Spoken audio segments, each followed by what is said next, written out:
Peoples party کا ایک بار پھر تحریک انصاف کو مذاکرات کا اشارہ، حکومت سے پی ٹی آئی کو مثبت سیاست کا موقع دینے کا مطالبہ۔ چیئرمین پیپلز پارٹی بلاول بھٹو زرداری کا نجی ٹی وی چینل کو انٹرویو، کہا آج بھی تحریک انصاف کے لیے میرے دروازے کھلے ہیں، اس وقت مہنگائی عوام کا سب سے بڑا مسئلہ ہے۔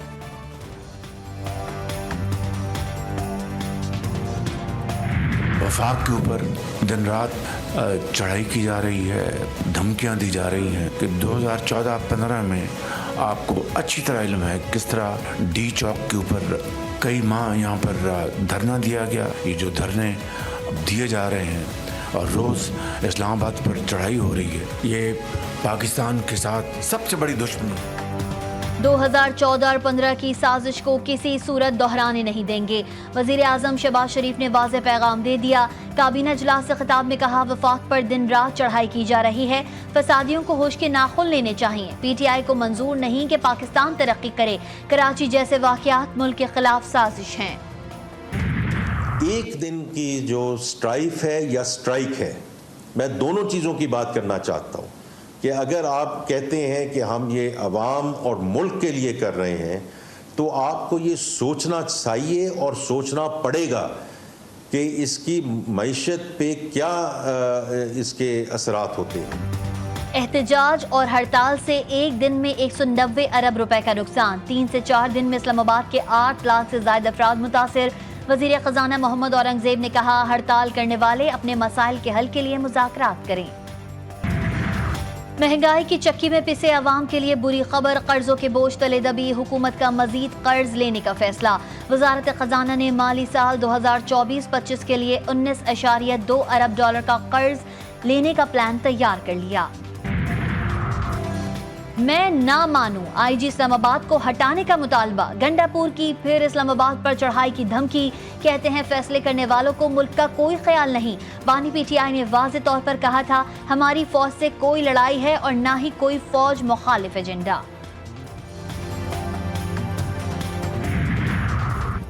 اگر صوبہ چلانے کے قابل نہیں ہیں تو پختونخوا کی جان چھوڑیں، جانوروں کی جگہ مویشی منڈیاں ہوتی ہیں، اسمبلیاں نہیں۔ وزیر اطلاعات پنجاب اسما بخاری کا علی امین گنڈاپور کے بیان پر رد عمل، کہا نواز شریف کے بغض میں جلتا آپ کا لیڈر اڈیالہ جیل پہنچ گیا۔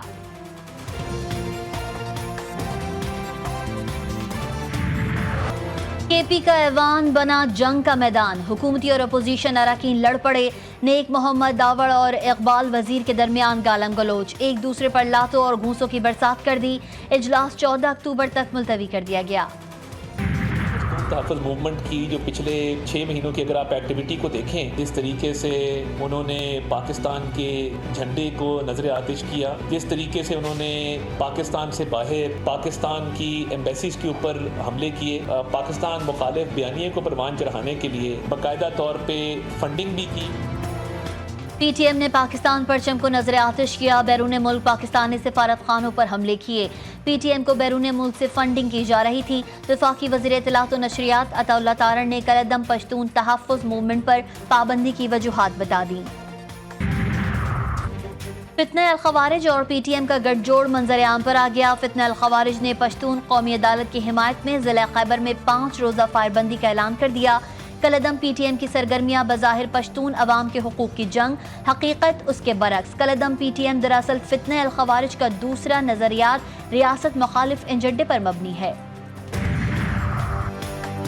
آئینی ترمیم کے معاملے پر حکومت نے مولانا کی تجویز مان لی، ایس سی او کانفرنس کے بعد پارلیمنٹ کا اجلاس بلانے کا فیصلہ، مولانا اپنا مسودہ 2 سے 3 دن میں حوالے کریں گے، پیپلز پارٹی اور نون لیگ اپنا مسودہ جے یو آئی سے شیئر کرے گی۔ آئینی ترمیم سے آئین کا حلیہ بدلنے کی کوشش کی جا رہی ہے، پی ٹی آئی رہنما شبلی فراز کا الزام، کہتے ہیں سیاسی جماعتوں کے بھی سر کاٹے جا رہے ہیں، بلاول بھی ان کے ساتھ ہیں۔ اسد قیصر کا کہنا تھا کہ آئین کی تبدیلی کے ذریعے آئین کا حلیہ بگاڑ رہے ہیں، اپنے موقف سے پیچھے نہیں ہٹیں گے، پرامن احتجاج کریں گے۔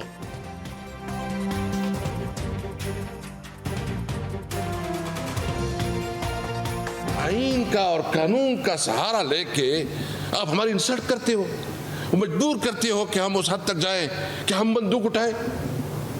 دیکھیں اس حد تک آپ ہمیں دیوار سے لگا رہے ہو، یقین جا رہے تم نے تو اپنی طرف سے حرکت کی تم نے فیڈریشن کے خلاف ایک بہت بڑا جارحیت کی، تم نے عملاً طور پر پاکستان کو توڑنے کی کوشش کی ہے۔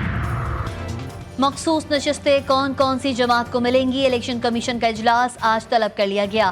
ذرائع کے مطابق اجلاس کے بعد مخصوص نشستوں کے نوٹیفیکیشن جاری کیے جانے کا امکان ہے۔